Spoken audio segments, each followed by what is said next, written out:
How often do you read the Bible together? You know, we don't. Very rarely do we read the Bible together. We pray a lot together, but we spend time individually in our Bible, and of course that aids our prayer.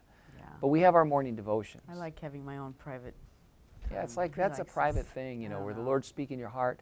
But when we pray, it's like that's when it all comes out, the things the Lord shows us and what we're praying for.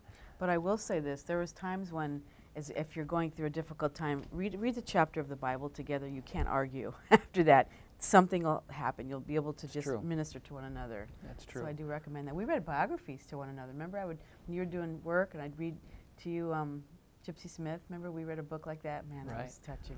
You know, one thing that's true, and when especially when the kids were young, we read a lot of biographies to them, so that was to each other too as well.